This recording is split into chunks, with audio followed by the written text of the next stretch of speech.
Election commission of India या chief election commissioner के खिलाफ केस फाइल हो सकता है? आजकल यही सवाल कंट्रोवर्सी का मुद्दा बना हुआ है। Hello viewers and welcome back to law Chakra. आज हम इसी क्वेश्चन से डील करेंगे कि क्या ईसीआई और चीफ इलेक्शन कमिश्नर के खिलाफ केस फाइल हो सकता है या नहीं। अब इस सवाल बहुत ज्यादा कंट्रोवर्सी का मुद्दा इसलिए बना है क्योंकि रिसेंटली राहुल गांधी जो कि leader of opposition in Lok Sabha है, उन्होंने एक बॉम्ब फोड़ा था। ये हाइड्रोजन बॉम्ब उनके अकॉर्डिंग नहीं था, बट उन्होंने ये अलेज किया था कि 6018 वोटर्स को डिलीट करने की कोशिश की गई थी। एक अटेम्प्ट हुआ था कर्नाटका के आलंद कॉन्स्टिट्यूएंसी में, और जिसके बाद लोगों के मन में सवाल उठने लगे कि अगर leader of opposition in Lok Sabha Rahul Gandhi के पास पक्का प्रूफ है कि ईसीआई ने ऐसा कुछ करने की कोशिश की है, वोटर्स डिलीट करने की कोशिश की है, वोट्स डिलीट करने की कोशिश की है, तो वो भला क्यों नहीं ईसीआई और चीफ इलेक्शन कमिश्नर के खिलाफ केस फाइल कर सकते हैं। और इसी का जवाब छुपा है एक नए एक्ट में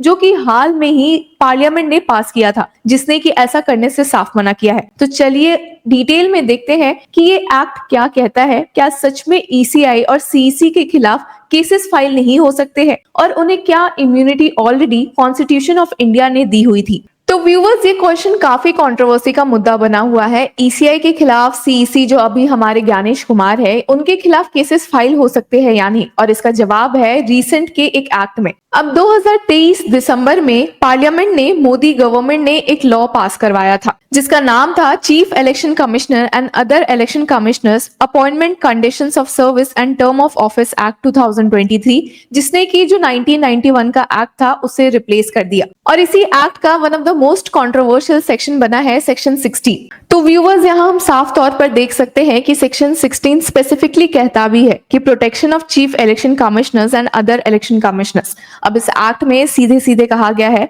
कि notwithstanding anything contained in any other law for the time being in force, no court shall entertain or continue any civil or criminal proceedings against any person who is or was a chief election commissioner or an election commissioner for any act, thing or word committed, done or spoken by him when or in the course of acting or purporting to act in the discharge of his official duty or function। अब viewers, यहाँ पर ये act specify करता है कि current और even former chief election commissioners हो गए, इलेक्शन कमिश्नर्स हो गए, वो एक लीगल इम्यूनिटी कहीं ना कहीं उन्हें मिली हुई है, और ये लीगल इम्यूनिटी उनके ऑफिशियल ड्यूटी या ऑफिशियल चार्ज के दौरान वो कुछ भी काम करते हैं उसके लिए मिली हुई है। यानी कि कोई भी कोर्ट, सिविल हो या क्रिमिनल, उनके खिलाफ केसेस एंटरटेन नहीं कर सकती। और इसी की वजह से ये कंट्रोवर्सी का मुद्दा बहुत ज्यादा बन गया था। और व्यूअर्स, यहीं पर बातें उठी भी है कि क्या कॉन्स्टिट्यूशन में उन्हें ऑलरेडी ये लीगल इम्यूनिटी मिली है या नहीं, ये तो हम देखेंगे, बट हम इस एक्ट पर वापस से आएंगे जो कि खुद बहुत ही कंट्रोवर्सी के बीच पास हुआ था। तो व्यूअर्स, हम यहाँ देख सकते हैं कि ये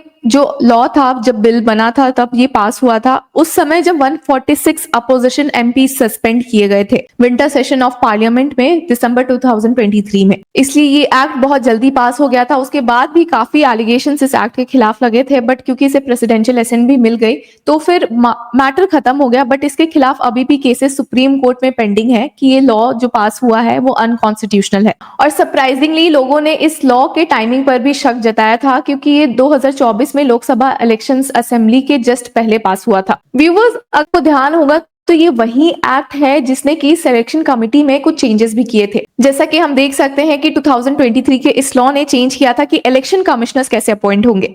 मार्च 2023 में हम यहाँ देख सकते हैं कि सुप्रीम कोर्ट का एक जजमेंट आया था जिसमें उन्होंने कहा था कि एक 3 मेंबर पैनल कमेटी होनी चाहिए जिसमें कि prime minister, leader of opposition और चीफ जस्टिस होने चाहिए। अब ये सिस्टम लाया गया था ये सोच के कि बैलेंस मेंटेन होगी, ईसीआई की इंडिपेंडेंट नेचर कायम रहेगी, बायसनेस देखने को नहीं मिलेगी। बट वही हम देख सकते हैं कि 2023 में जब ये एक्ट पास हुआ तो इसने चीफ जस्टिस ऑफ इंडिया को इस सिलेक्शन कमेटी से रिमूव कर दिया और उनके जगह आ गए एक union minister nominated by the prime minister. यानी कि this gives the government 2 out of 3 seats on the selection committee, significantly tilting the balance of power. अब व्यूअर्स, इस एक्ट को लेके काफी सारे कंसर्न्स अभी भी रेज होते हैं। सबसे पहला कंसर्न यही है जो कि सिलेक्शन कमेटी में चेंज हुआ है, सीजीआई के जगह यूनियन मिनिस्टर जो कि पीएम द्वारा नॉमिनेट होंगे, कहीं ना कहीं एग्जीक्यूटिव का ज्यादा इन्फ्लुएंस दिखाता है इलेक्शन कमीशन ऑफ इंडिया के टॉप पोस्ट पर। दूसरा पॉइंट अगर हम देखें तो वो सर्च कमेटी का है। जब एक search committee already law minister और 2 सीनियर ब्यूरोक्रेट्स जिसके मेंबर होते हैं वही सेलेक्ट करे लोगों को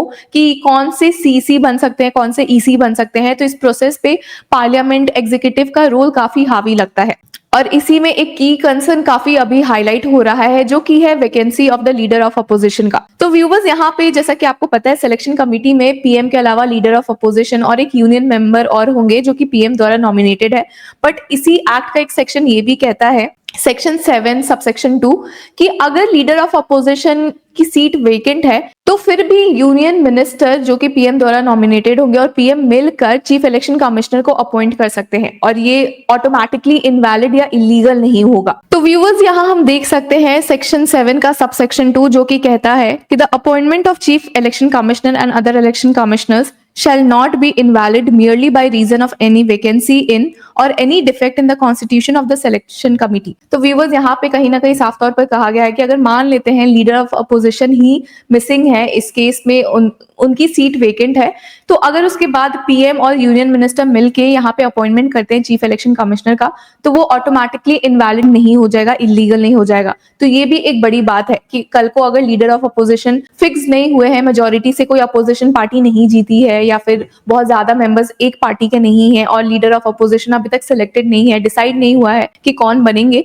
तो वैसे में भी पीएम और यूनियन मिनिस्टर जो कि पीएम द्वारा नॉमिनेटेड होंगे, वो इस केस में एक अपॉइंटमेंट कर सकते हैं चीफ इलेक्शन कमिश्नर्स का, इलेक्शन कमिश्नर्स का, और वो डायरेक्टली इनवैलिड नहीं होगा। अब व्यूअर्स, कई लोगों का मानना है कि 2023 को एज सिंगुलर एक्ट नहीं देखना चाहिए, इसे की वोल कॉन्सेप्ट में देखना चाहिए, यानी कि कॉन्स्टिट्यूशन ने भी काफी इम्यूनिटीज प्रोवाइड की हुई है, ईसीआई को भी, जजेस को भी, गवर्नर्स को भी, प्रेसिडेंट को भी। तो सिर्फ ऐसे पॉइंट आउट करना कि ईसीआई को स्पेशल पावर्स मिली है, काफी गलत हो जाता है। अब यहाँ पे हम देख सकते हैं कि इम्यूनिटी मिली है ऑफिशियल एक्ट्स को, स्पेसिफिकली इंडियन कॉन्स्टिट्यूशन के अंदर। अगर हम आर्टिकल 361 पर भी फोकस करें, जैसे कि यहाँ हाईलाइट हुआ है, तो प्रेसिडेंट और गवर्नर्स को भी एक इम्यूनिटी मिली हुई है। और वहीं अगर हम देखें तो जजेस को भी एक प्रोटेक्शन मिला हुआ है, जजेस प्रोटेक्शन एक्ट 1985 के तहत। हालांकि व्यूवर्स, ये समझना भी बहुत जरूरी है कि अगर इम्यूनिटी मिल रही है तो वो ऑफिशियल एक्ट्स को मिल रही है, और ऑफिशियल एक्ट्स में कभी भी करप्शन के चार्जेस या एलिगेशंस या फिर मिसअप्रोप्रिएशन, ये सब बातें नहीं आती है। यानी कि अगर ब्राइबरी का केस हो गया या फिर एलिगेशंस है मिसअप्रोप्रिएशन का, मैनिपुलेटिव एक्ट, करप्शन का, तो वैसे में एक केस फाइल हो सकता है। ऐसा नहीं है कि कंप्लीट लीगल इम्यूनिटी मिलती है, ऑफिशियल एक्ट्स के लिए मिलती है, बट ऑफिशियल एक्ट्स में कभी भी करप्शन या फिर ब्राइबरी या फिर मैनिपुलेशन नहीं इन्वॉल्व हो सकती है। तो ऐसा नहीं है कि अगर लोगों के पास पक्का सबूत हो तो वो कोर्ट नहीं जा सकते हैं, इलेक्शन कमीशन ऑफ इंडिया को खुद अप्रोच नहीं कर सकते। ये सारे ऑप्शंस लोगों के पास अवेलेबल है। तो व्यूवर्स, ये हमारा टेक था कि क्या आप ईसीआई चीफ इलेक्शन कमिश्नर के खिलाफ केस फाइल कर सकते हैं या नहीं। आपकी क्या राय है, हमें कमेंट सेक्शन में जरूर बताएं, और तब तक के लिए कीप फॉलोइंग लॉ चक्रा।